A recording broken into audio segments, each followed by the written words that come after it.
All right, family, this is Dayvon Love, Director of Public Policy, Leaders of a Beautiful Struggle. I'm going to give people a few minutes to hop on, give people a chance to sign in. So just give me a few minutes while we let people hop on, and then we'll get started shortly. Thanks for being with us this afternoon.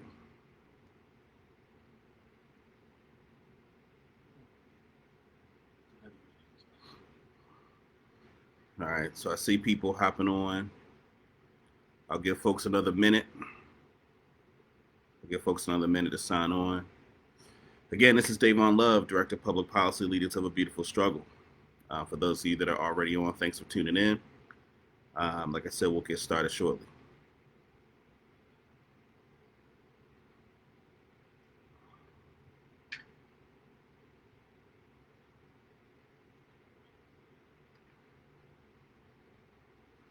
All right, I'll give folks about 30 more seconds to hop on.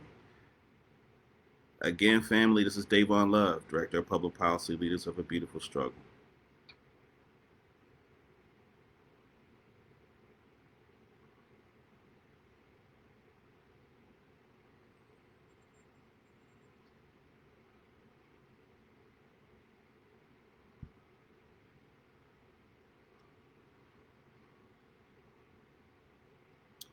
All right, family, thanks for bearing with us.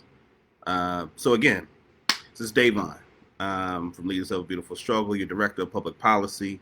I want to thank you all for taking your time to join us to hear what we have to say about police accountability. It's going to be really important. This conversation is going to be really important, just given the moment that we're in. Just given the pandemic, it's important for people to know that there's still stuff happening, even though a lot of stuff is shut down. And one of the things about the work of doing legislative advocacy is making sure we can keep the public as involved as possible, because as many of you know, the power of LBS is really the power of the community to do your part in talking to your legislator and pushing a message that we want genuine, authentic police accountability. So here's the outline of what I'll do. And again, I don't want this to go very long. If there are some pressing questions in the comments, I'll address some of those. But what I want to do, just give you an outline of what we're about to discuss. So first, I'm gonna just do some context setting, just about LBS's perspective on police accountability work. It'll really help to inform the rest of what we talk about. I'll give a overview of our legislative focus on police accountability in the coming months. I'll talk a little bit about the politics that are involved. I'll talk about an assessment of the police accountability work group that'll actually be meeting tomorrow virtually at 1 p.m. And then I'll end on what it is that we want our partners to do who are interested in pushing forward genuine police accountability. So let's start with some general context setting. So for those of you who are familiar with Leaders of a Beautiful Struggle, we see ourselves as an extension of the Black radical tradition. So we talk about police accountability. We're not talking about this from kind of the generic pop culture standpoint. We're talking about this from the vantage point of being familiar with the history of law enforcement being an institution that has engaged in violence towards Black people, right? So whether we're talking about the counterintelligence program of the United States federal government that collaborated with local law enforcement to engage in political assassinations, disruptions of liberation organizations. And then even when we just look at the kinds of rampant brutality that exists in our communities that the Malcolm X grassroots movement has been reporting on for years. And some of you may be familiar with the study that says that one person every 36 hours is killed or harmed by law enforcement or someone acting in the capacity of law enforcement. If you haven't read that report from the Malcolm X grassroots movement, which at this point is actually several years old, but I bring it up to just give an example of the fact that there has been consistent conversation about the violence that Black people experience at the hand of law enforcement for many years. So with that context, I want to make a very clear distinction as to what constitutes true, authentic police accountability and what's the pop culture stuff. So it's really important to note that what we're interested in is using legislation to provide mechanisms of control to the communities being policed over the institution of law enforcement. Any policy that does not do that is just cosmetic, right? It doesn't actually get to the root of shifting power into the hands of the community. Law enforcement as an institution has been able to largely govern itself and the processes by which it operates. And unless we disrupt that institutional formation, where law enforcement gets to fully control the processes as to how it's disciplined and its oversight, then we won't actually get genuine police accountability. So you're going to hear things about banning chokeholds. You're going to hear things about body cameras and police training. And while these are moderately good measures, these are measures that, quite frankly, are the types of things you will hear from folks if they kind of describe those particular policies as broad and sweeping and transformative. If you hear folks characterize those kinds of policies as that, they're clearly doing it because they want to give the appearance that they've been really hard on the issue of police accountability, right? Because it doesn't shift that arrangement. It doesn't actually shift power into the hands of the community. It doesn't make it so that discipline is a process by which more folks in the community actually have a hand in discipline and can oversee it. So that's really the difference that's going to be very important, right? So there are 3 policies that I want to talk about and 2 that I'm going to talk about in depth that it's going to be important for folks to be watching. And it's been some of LBS's and our other partners' priorities on the issue of policing for many years. So let's talk about it. So first, I'm going to talk about just briefly about use of force. So one of the problems is that there is not a kind of uniform use of force statute across the state that can be the basis for helping for effective prosecution of law enforcement that abuse our community, right? That's a policy that actually the accountability group that I mentioned has been talking about, and we'll discuss more likely in their meeting tomorrow. The 2 policies that I want to go in depth about is the Maryland Public Information Act and the Law Enforcement Officer Bill of Rights repeal. So let's start with the Maryland Public Information Act. So currently, citizens are entitled to information about the government, about government agencies. And the Maryland Public Information Act, as it is constituted in Maryland, it precludes police investigatory records from being disclosed to the public, right? And so what that does is that the community, as a result of not having any access to that, has no real ability to be able to oversee law enforcement as an institution, right? We essentially have to trust that law enforcement is disciplining the officers in the way they need to be. And given the condition of law enforcement, it is clear that that is not what's happening, right? An example of this, if you've read the Department of Justice 2016 report that came out in August of 2016, one of the areas of the report that talks about examples of investigations that were done by Internal Affairs, for which the outcome of the investigation was what's called an unsustained, right? So this means that Internal Affairs does an investigation and they find that that investigation does not warrant any disciplinary action, right? And so what you find in the August of 2016 Department of Justice report is you have several examples of incidences that happen, right? One such incident where a police officer was strip searching a older Black person over a period of time. A complaint was filed over a period of time that matched the officer who was on duty at that particular location. But when the Department of Justice looked at the investigatory record, they saw that that claim was characterized or was unsustained, right? So this is why the Maryland Public Information Act changes that myself and our partners have been advocating for the past few years are so important, because we don't have the information necessary.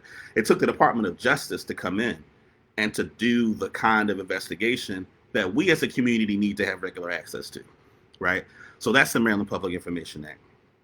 Second is the Law Enforcement Officer Bill of Rights. And I'm sure you've heard a lot about that over the past several months. It's something that has now become kind of a more prominent feature in the discussions of police accountability. It's important to note that Maryland actually was the first state to develop and codify a law enforcement officer Bill of Rights. In fact, in 1975, there was a conference on the eastern shore of Maryland where fraternal orders of police around the country came to Maryland essentially to replicate what was done in Maryland in the Law Enforcement Officer Bill of Rights. And so we're at a point now where there are 16 states, including Maryland, that have a Law Enforcement Officer's Bill of Rights. And it deals primarily with discipline. Without getting too much into the minutia of it, the Law Enforcement Officer Bill of Rights structures the disciplining of law enforcement officials in such a way where police entirely control the process, right, and have mechanisms that block authentic, genuine community involvement in discipline, right? And so the level of protections that law enforcement get as a result. So an example is that only sworn law enforcement can participate in the kind of internal investigation of an officer alleged to have engaged in misconduct. Those are the kinds of protections that are baked into the Law Enforcement Officer Bill of Rights that preclude the ability for community oversight of discipline, for discipline that is more transparent, and discipline that actually holds law enforcement accountable. And so we're looking to repeal the Law Enforcement Officer Bill of Rights and for the protections that police officers receive to align more with what many public sector employees receive that are more in line with that, so they don't get the level of protection that law enforcement currently gets that impedes the ability to have true and genuine police accountability. So the reason why, though, that's important, because it's easy. So just to go back broad again, because it's easy to talk about on the national level to talk about police accountability. It's a national, hot button issue. It's important to note that law enforcement is the providence of state and local law. And this is something that LBS has stressed over and over again, because many of the political forces that are at odds with the kinds of changes that we've described are the kinds of political forces that operate on a local level, right? It's the kind of conversations you're not going to see on CNN or MSNBC. And so it's important that folks are clear that the local political terrain is the most important element of policing to kind of keep track of as we look at how to move forward legislatively. And I think a big part of what is going to be important for the public to know is that there are elected officials, local elected officials, who are concerned about being characterized as anti-police. And that's important because what has happened is that a lot of the conversation about policing in local political circles are still using some of the same rhetoric that we wouldn't think at this moment would be deterrents to actual police accountability.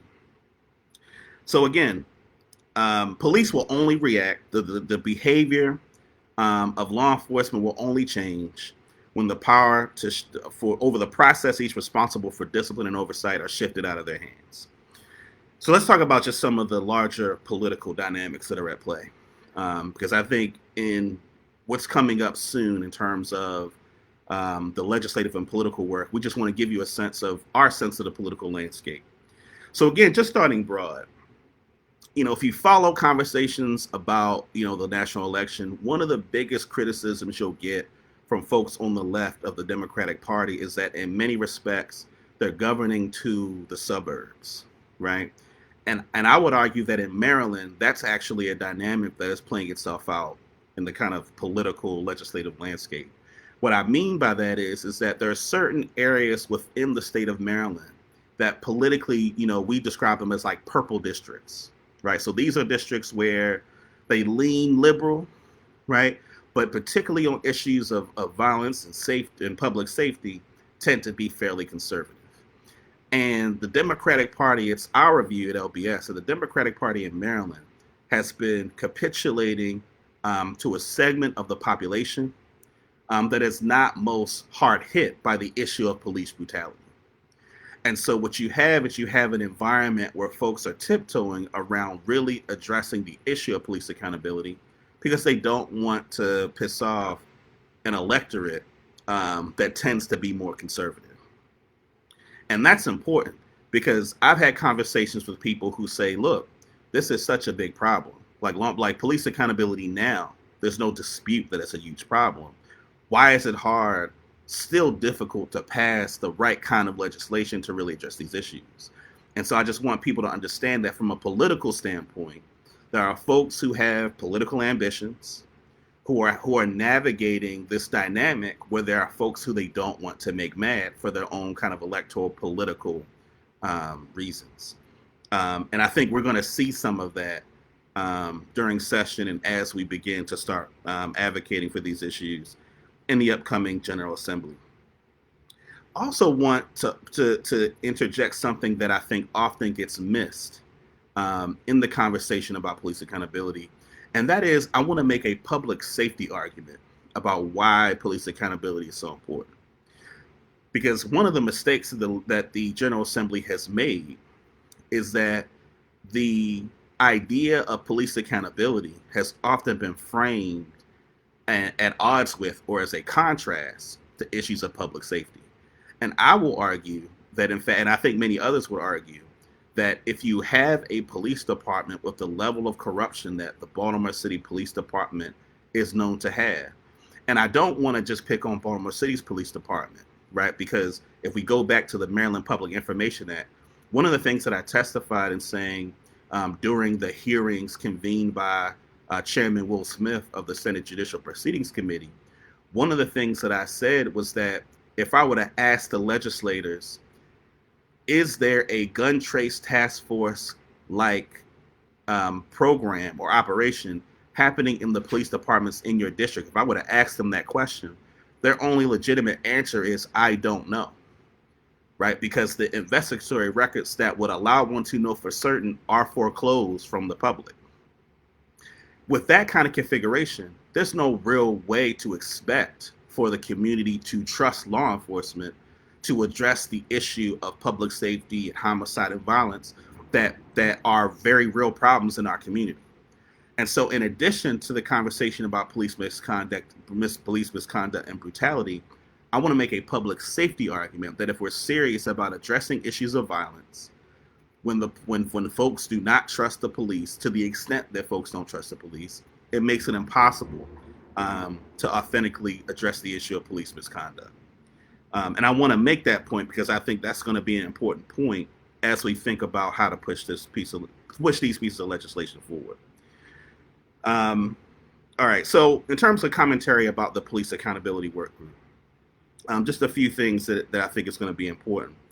The first is that the work group process, as I observed it, believe it was last week, where there was a convening of this police accountability work group that was convened by Speaker Adrian Jones and is chaired by Delegate Vanessa Atterbury. One of the things that was clear to me is that there doesn't seem to be a clear outline process as to how recommendations are being brought to the full work group. It seems that the chairwoman is basically coming to the meetings with a list of recommendations that she describes as being the result of her conversations with folks on the committee. But it's not clear to me any particular process by which she's selecting the recommendations in the conversation she's having that are being put to the full work group. And so I think it's going to be very important. And one of the things I want to add is that the Maryland Public Information Act has been described as not in the purview of this police accountability work group, which we should understand to be a ridiculous notion, right? That being able to get public records of law enforcement and their investigatory files, that has to be in the purview of the work group, or else we're not going to have the information as a community to hold law enforcement accountable in the ways necessary. And so one thing that, kind of skipping ahead, like one thing that we would ask all of you that are watching to do, is to make sure that you pressure your legislators. If we have legislators that are on the work group, you can go to the Maryland General Assembly website, that will tell you the legislators that are on the work group. It is important for us to pressure them so that the Maryland Public Information Act is on the docket for things for the work group to consider and to support. Um, it's also going to be important that Law Enforcement Officer Bill of Rights repeal, tomorrow at 1 p.m. is something that is considered and voted on. And it's important for you all to pressure the legislators that are on that work group to make sure that they support LEOBR repeal. So that's going to be really important. Um, and I would say the last few things I want to say, is that it's going to be really important that this is not a leadership-driven process. And what do I mean by that? For folks who are familiar with how Annapolis works, Annapolis traditionally is a very leadership-centric body. So for those who aren't familiar, in the state legislature, you have the Maryland House of Delegates and you have the Maryland State Senate. And they each year they elect, those bodies elect a Senate president and a Speaker of the House. And those presiding officers have tremendous influence over the process by which legislation comes. And it's important that people are clear that what happens is that leadership has a lot of control over which bills even get out, right? So and committee chairs are selected by these presiding officers. So a committee chair can decide on their own that they're not going to hear a bill. They can on their own decide they're not going to have the committee vote on a bill. The Speaker of the House, the Senate President, can decide we're not going to bring this bill to the floor. Even if they have the votes, they can decide they're not going to bring a bill to the floor. And so these leadership-driven processes create a blockage from real, authentic ability for the community to be engaged, because many of our legislative champions are often frozen out, in deference to a leadership process that then makes it difficult for us to really get what we want out of the piece of legislation. I want to give a really concrete example, in the Maryland Public Information Act. So for those who are familiar, the Maryland Public Information Act was initially one of the lead champions of it, is Delegate Eric Barron out of Prince George's County, right? And so he had been working on that for many years. And so what happened, the previous session, the one that just passed in 2020, that bill or that issue was then taken up by the chairperson of the House Judiciary Committee, Luke Clippinger. Luke Clippinger is a delegate who represents the 46th district in Baltimore City. So he represents much of South Baltimore, parts of downtown. And what was clear to me, and so myself and our allies over at the ACLU were heavily involved, in essentially trying to negotiate to get a good Maryland Public Information Bill Act passed. And what we found was that Chairman Clippinger is just much more conservative on these issues. And we found ourselves in a situation where, it was a bad bill. It was a bill that, the worst part about it, just to provide more context, is that what was offered to us is a bill that would open up investigatory records of of investigations that were sustained, the ones that the investigation found that subsequent action should be taken. And for us, that's unacceptable, because we want to be able to check on whether or not the agency is actually conducting investigations in a way that actually avoids what I mentioned earlier in terms of the Department of Justice finding unsustained complaints of things that certainly should have been sustained. And so as a result, because it was a leadership-driven effort, we were offered a very conservative, pared-down version of the bill. And so one of the things that's going to be important is that many of our legislative champions are the ones that need to be leading as it relates to the work on issues like LEOBR repeal, as it relates to issues like MPIA, as it relates to issues like use of force. As kind of the three major issues. So that's where we are. Like I said, there's a work group meeting tomorrow at 1 p.m. that you all should watch. It's the Police Accountability Work Group that is chaired by Delegate Vanessa Atterbury, who is also vice chair of the House Judiciary Committee. She's a delegate out of Howard County. And so it's going to be very important, again, that you all help us to pressure these legislators to make sure that we actually get a good bill. So that's really the update that we have. So what I'll do is, if there's some questions, LBS will post information for folks to call and contact their legislators and to contact members of the work group to let them know that you all want LEOBR repeal, MPIA, use of force to be top priorities and the things that they recommend.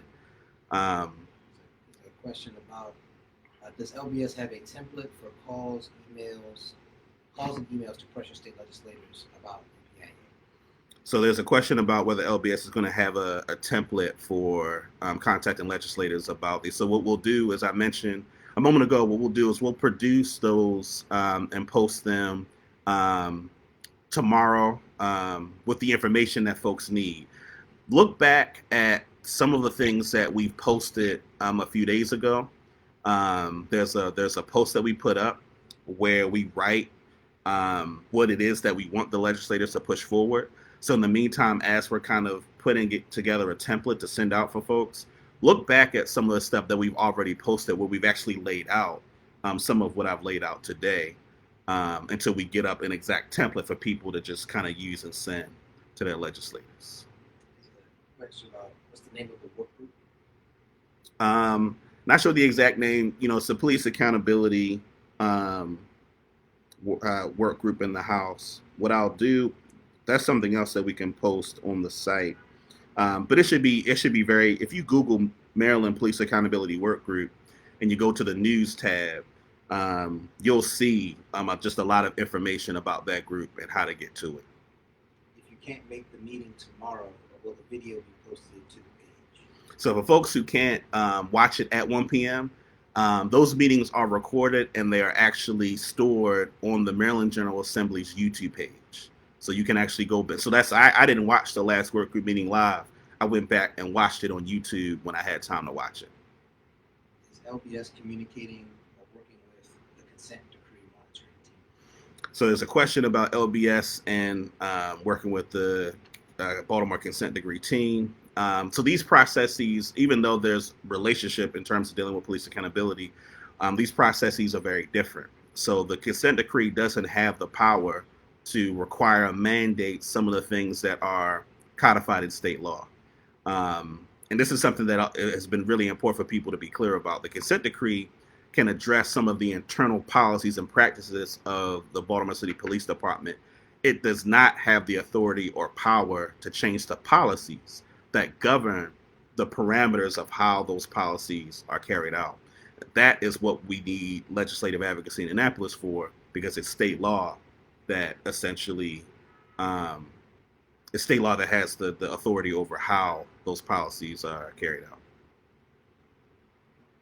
All right. So again, thank you all for joining us. If you have any questions, feel free to reach out.